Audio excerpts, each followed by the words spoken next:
Shalom, Kal Halayim, La Yahweh, Ba'ashem Yahweh Shai, Ba'ashem, Racha HaKodash.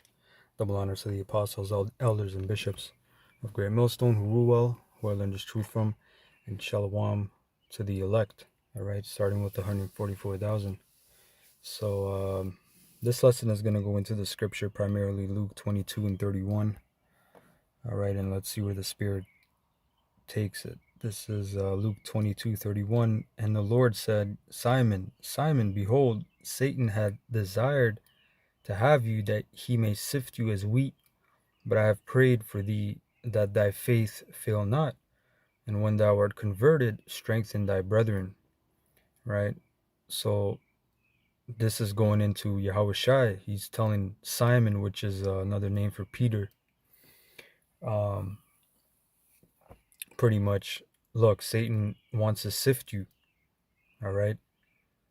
But Yahweh Shai prayed for him that his faith fail him not, because this thing is about faith, right? Once your faith is gone, I don't care what laws and how many videos you do, you're going to be led away by the tempter. You know, you're going to be sifted, right? And when we look up this word sift in the Greek, okay, the word sift is synadzo, right? Synadzo, which means to sift, shake in a sieve, figuratively by inward agitation, to try one's faith to the verge of overthrow. You know, so pretty much what you take from that is, look, you're gonna be in this truth, you're gonna be in various situations that it's gonna try your faith in various ways, by not only family members, not only people in the world, right? Like how we brothers always tell you brothers, about you're gonna be, you young brothers, you're gonna be tempted, you're gonna be tested by your family members, by co-workers and all that. But this thing even goes deeper, man. Once you start coming up, you're gonna have agitations within the body. As Paul said, you have schisms in the body, right? So not everyone's gonna get along, you know. Personalities clash, spirits clash, right? That's just how it goes. You know, as they say in boxing, styles make fights.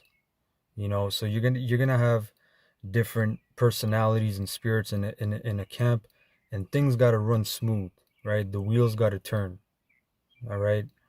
But you're gonna have those times where it's an inward agitation, and I'm gonna get this word agitation. Agitate is a verb 1580s, to disturb. Right? From Latin agitatus, past participle of agitar, to put in constant or violent motion, drive onward, impel. Frequentative of agir, to set in motion, drive forward. So agitation is not a bad thing. It can be, right? Because we read in the blue letter, it says to the verge of overthrow.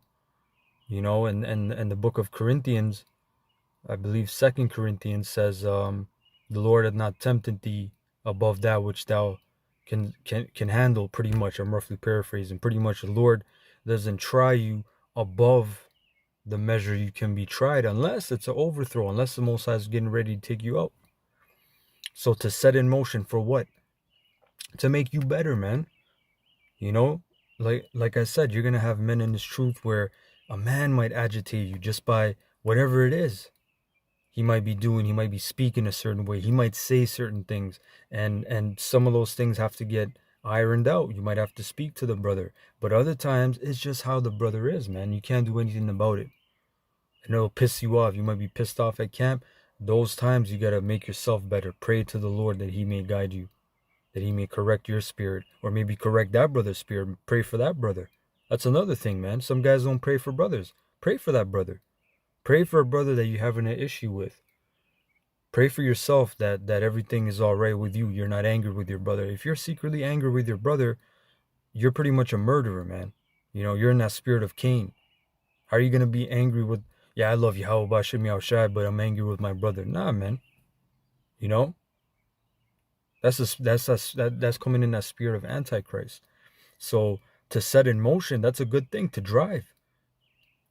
Right? Figuratively, to incite to action. keep in movement, to stir up. You might be um what's that word? Sedentary, still in mud, in filth, in a swamp. Lord stirring you up. No, you gotta be rivers of living water. You gotta be a river. You gotta flow, baby, like Bruce Lee, right? You gotta be like water. You gotta flow. You put water into a cup, it becomes the cup. You put water into a bottle, it becomes the bottle. you know? So that's how you gotta be, man. Whatever situation the Lord puts you in, hey, that's just what I'm in. And I can tell you from personal experience, man, you're going through hell in your life, and things ain't going right of what you expect things to be, and how you expect to be at the age you are. You want things for yourself. You want more, which is, there's nothing wrong as a man to want more, but you gotta take it in perspective, man. Where are you? You're a prisoner. You're the exile captive. First of all, we're exiles. We're not in our land. We don't have a land. As the book of Hebrews 13:14 says, we have no continuing city, a country, but we look for one to come. Right? So we're exile and we're captives until Yahushua comes back. So you gotta, hey, take it on the fucking chin, man. What are you gonna do when you're in prison? What are you gonna do? What are you gonna do? You're gonna stir shit up, go in solitary, get tear gas, get beaten by billy clubs. You're gonna lift weights. You're gonna read. You're gonna do your thing, man. Make the time pass in a righteous way. Same thing in this truth, man. We're prisoners, bro. So to agitate is not a bad thing necessarily. It's to stir you up in a righteous way. Now it might be to stir you up in a wicked way as well, to sift you out. The apostles on down, we always talk about sifting, right? The apostles, bishops, elders on down, the brothers, we always talk about sifting, man, right? That's sifting. See, so it says to stir up, from PIE, ag, to drive, draw out, or forth, right? And draw out, for me, when I read that, it made me think of the word education, meaning to bring forth, to bring out, to draw from within, to move. So hey, you got to be busy in this truth. You got to move. So sometimes you're sedentary, man. You're just in your filth, and you're just having all kinds of thoughts, and the Lord's shaking you up, man. Things are happening in this truth, in this ministry. You're seeing the bug outs come out, spewing their madness, the false prophets and all that. So back here, yeah. So to pretty much, to try one's faith to the verge of overthrow, and that's why Yahushua said, I pray that thy faith fail thee not, right? That thy faith fail not, and when thou art converted, right? Strengthen thy brethren. In the NLT, it says, but I've pleaded in prayer for you, Simon, that your faith should not fail. So when you have repented and turned to me again, strengthen your brothers. You're going to go through shit. You're going to go off. You're going to get rebuked, admonished, maybe suspended. Things are going to happen. Brothers are going to talk rough to you. It's not going to feel nice. You're going to get agitated. You're going to get stirred up in the spirit. But which way are you going to go? Are you going to say, fuck this? These guys, man, fuck these guys. They're always picking on me. I'm always in counsel. I'm always, bro, you gotta say, look, the Most High is stirring me up, stirring up the spirit for me to go more so in the righteous path. Because clearly I've been too sedentary. I've been too still. I've not been in motion. So the Lord's putting me in motion. But is he putting me in motion to wind up out of this truth, or to strengthen me? You got to pray on that, man. You got to pray for that. Let's go to 2nd Ezra 7 and 2. In the GNT, it says, he said, stand up, Ezra, and listen to what I have come to tell you. Go ahead, sir, I said. He continued, picture in your mind a broad, immense sea spreading over a vast area, but with an entrance no wider than a river. No one who wishes to enter that sea, whether to visit it or control it, can reach its broad expanse of water without passing through the narrow entrance. Or take another example. Picture a city built on a plain. The city is full of all good kinds of things. It's like the city is full of all kinds of good things, but the entrance to it is narrow and steep, with fire on one side and deep water on the other. The one path between the fire and the water is so narrow that only one person at a time may walk on it. If anyone inherits the city, and this is representing, of course, the kingdom of heaven, if anyone inherits the city, he cannot take possession of his inheritance without passing through this dangerous entrance, right? And like I said, the entrance to the kingdom of heaven is narrow, and it's going to be filled with all these different things that's going to stir you up pretty much to make you a better man in this truth, a better servant to Yahweh Bashem Yahushai, and a better brother to the whole body in general. You know, it's not going to feel nice, man. When the eyes are on you, when the lights on you, you can't go to this brother, you can't go to that brother. Nah, the light is on you. The spotlight's on you right now. It doesn't feel good, right? Verse 10, that is right, sir, I said. That is how it is with the people of Israel, he added. Now let me go. Actually, let me keep reading. I made this world, verse 11, for their sake. But when Adam broke my commands, the world came under my judgment. Then the entrances into this world were made narrow and difficult to travel. They were rough, dangerous, and few in number. But the entrances to the great world to come are wide and safe and lead to immortality. Everyone who lives must walk the narrow and meaningless ways of this world in order to receive the blessings stored up in the world to come. See, so this place is meaningless, man. Right? But at the same time, you got to keep that balance of I got to pay my bills, my car note, my insurance. You can't just say, oh, everything's meaningless. I'm just gonna, fuck it, not pay my hydro and the water cuts off, whatever.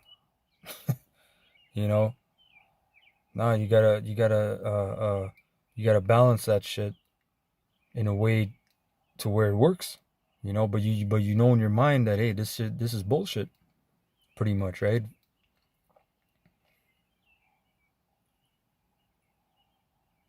Let me jump down because this is a good chapter, but I want to get a point. 1 second, Salakia.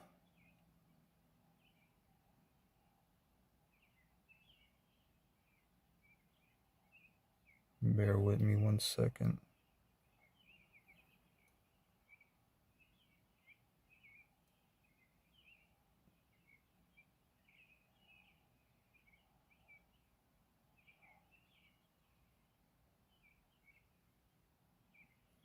So this is verse 51. As you say, only a few people are righteous, but there are large numbers of wicked people. But listen, if you had only a few precious stones, would you add lumps of lead and clay to them in order to have more? Surely no one would do that, sir, I answered. Take another illustration, he continued. The earth itself will give you an answer if you humbly ask it, whether it produces more gold, silver, copper, iron, lead, or clay. There is more silver than gold, more copper than silver, more iron than copper, more lead than iron, and more clay than lead. So judge for yourself which are more desirable and valuable, common things or rare things. I answered, Lord and Master, the common things are cheap. It is the rare things that are valuable. All right, he replied, so draw the logical conclusion. The person who has what is scarce has more reason to be pleased than the person who has what is plentiful. So hey, that what ties into that is I know that thou art poor, but thou art rich. I know that poverty, but thou art rich. In the book of Revelation, when Yahushua said that. So we got to be happy we got these things. We have the precious things, man. We got the precious treasures of the Lord. All right? Verse 60, it's the same with the judgment that I have promised. I will be pleased with the few who will be saved because they are the ones who now praise and honor me and make my name known. I will not be sad about the large number of people who will be lost because even now they last no longer than a vapor. They disappear like fire and smoke. They catch fire, blaze up, and quickly go out. Then I said to the earth, look at what you have done when you gave birth to the rest of the creation. You gave birth to reason. It would have been better if you had never been created. Hold on, that was pretty much it on that. Now, I wanted to get one verse in that chapter that's only in the KJV, verse 54. It says, "For we have walked in unpleasant places, man." You know, and that's the whole condition. Hey, that there's another scripture that says this is the condition of the battle. I don't know if this is the same chapter, but pretty much. Oh yeah, right there for verse 57. Then answered he me and said, "This is the condition of the battle which man that is born upon the earth shall fight." You know, so hey, we're in a condition, man. We're in these bodies that are. It's a low position. It's a low estate. We're giving up to our impulses, man. To this flesh, to the lust of the flesh. The flesh always wants more and more. The flesh always wants you to feed it. You know, that's why when you fast, it's complaining, man. It's, you know, at first it's hard, right? Because the flesh is saying, what the fuck's going on? I'm used to eating and drinking and delighting and being merry and joyful. This shit is sad, you know, but that's why it's so good to fast, man. So part of that unpleasant is in this truth being bitter. And when you really look at that micro, you know, that when you really scope it out in detail, it's going to really agitate you within the brotherhood as well, man. That's my main point on this lesson, you know. Let's go to the book of Amos, about Sift, Amos 9. You know, like I said, man, this is not a cakewalk in the least bit. This is a very serious thing, you know. It's not just the people in the world that are demons and your family and whoever the hell else, your co-worker, you know, the cop that pulled you over or whatever. You know, it's brothers in the truth. You have to, hey, you got to get along to the best of your ability. You got to, first of all, you got to love the brotherhood. You got to love the brothers, man. You know, Yahweh said all the laws can be fulfilled in these two. Love the Most High with all your heart and love your brother, love your neighbor. You know, so if you're out here secretly angry with your brother, and like I said, you don't need to get along with the brother. You don't need to be buddy with a brother. Nowhere does it say, you know, you got to be super tight with a guy to get salvation, but you do got to respect him. If you have a problem with him, you better tell him one-on-one. If that don't work out, get 2 or 3 witnesses. If that don't work out, get the church. Right? There's a process. There's a due process, man. That man might be of the elect. That man might be Ezekiel. That man might be Judah. That man might be whoever. You don't know who that man is, right? Point is, that man might be the Most High's man. You know? So, hey, you know what I mean? Like I said, there's forward brothers. There's brothers that are so-called nice. I'll use that word, even though I don't like, you know, it's a stupid word. The word means stupid. I just mean a very courteous brother, you know, soft-spoken, so to speak. And then there's other brothers that are more rougher. They'll say, hey, you're on some bullshit, bro. You know, well, why is he talking to me like that? I don't like how he's talking to me. Right? That's that agitation. That's that stirring up. Hey, you're a bitch ass. You're in the spirit of a bitch ass. You got to get stirred up. Put it in drive, man. You know, put it in drive. Put it in 5th gear. You know, Amos 9:9. For lo, I will command and I will sift the house of Israel among all nations, like as corn is sifted in a sieve. Yet shall not the least grain fall upon the earth. Right, and when we look up this word sift in the Hebrew, the word is nawai, which means to quiver, totter, shake, reel, stagger, wander, move, sift, make move, wave, waver, tremble. So it's not nice. It don't sound nice. You know, it's like you're sleeping and your bed starts shaking, or someone starts shaking you. Wake up! Oh, what's going on? Right? Because, you know, sometimes you need that. A lot of times you need that in this truth. Like I said, this flesh is weak, it's slow, it keeps you down, it weighs you down. The scriptures say the earthly tabernacles weighs us down, weighs the spirit down, that museth upon many things, in the book of 2nd Esdras. So we need that tottering, that moving. When Apostle Tahar makes a decree and he starts cursing brothers out in the spirit, you guys ain't doing videos, you guys this, that's a tottering, that's a shaking. Oh shit, I gotta, you feel that in the spirit, man. I know I do. Like, oh shit, I gotta tighten up even more. Fuck. And if you don't feel that, hey, maybe you're on point, or maybe you're just a demon. But you can always improve in this truth, man. Right? As you see, to shake, to disturb. You might be smooth sailing, smooth cruising, man. Cruise control. Right? Top down. Wind blowing in your hair, man. Right?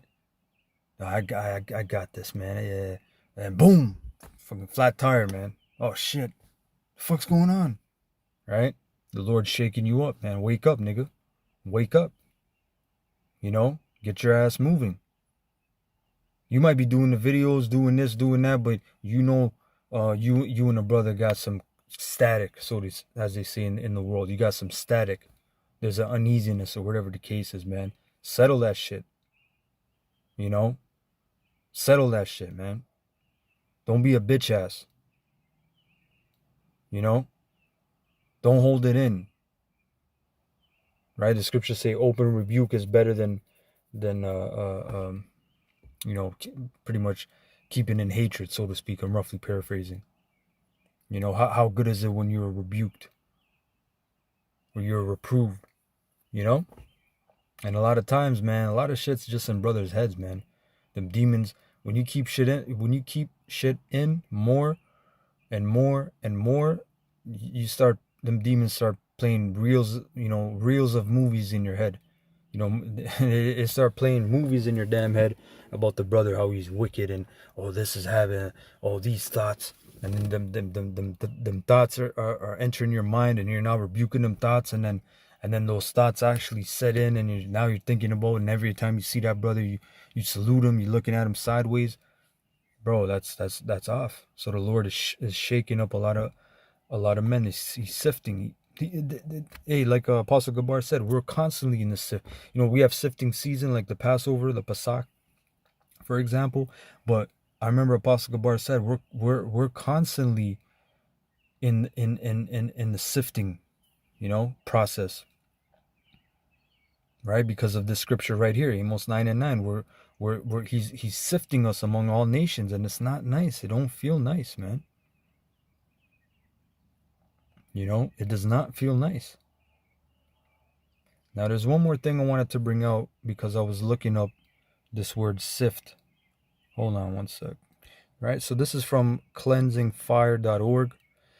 So the meaning of sift, I just want to bring this out. The word sift is a mysterious word in the context in which it is used in Luke 22.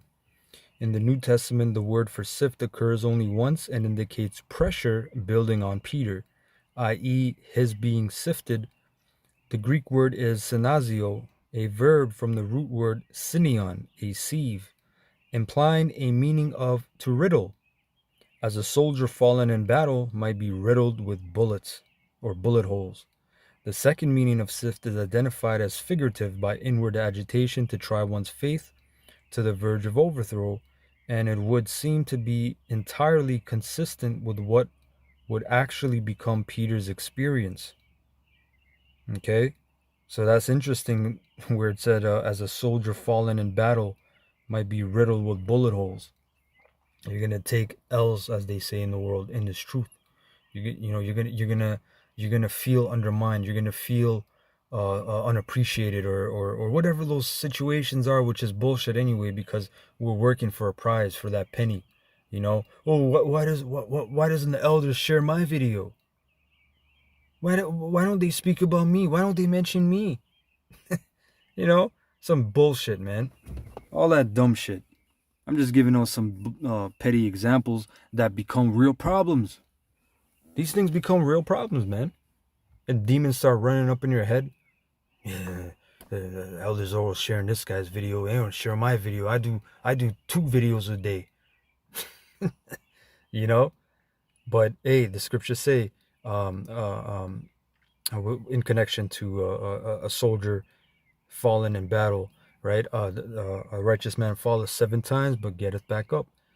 You know, and there's also a Japanese proverb which is from the scriptures, but a Japanese proverb which goes, "Fall 7 times, stand up 8, or get up 8."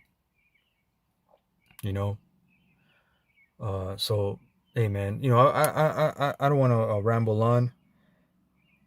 That was pretty much it. And we're at the end of the end, man. So the sifting is just gonna get more violent and violent in the form of brothers losing homes, right? We're coming into the time of digitalization, central bank digital currency, right? CBDC. You know, we're coming into the time of restriction of your movements, restriction of your so-called privileges and rights, and damn near your life, you know, in the form of food. We're coming into those times, man. So that's just even more sifting. You know, mans are gonna get more agitated and more agitated. It's just where are you gonna go from there? Where are you gonna give that energy to? Right? The Lord's putting you in drive. Where are you driving to, though? Are you driving through the narrow path, or are you just gonna pull that left turn and say, "Fuck it, man, I'm going the Broadway. I'm gonna take that Broadway all the way to you know, getting my belly full because I'm hungry." You know.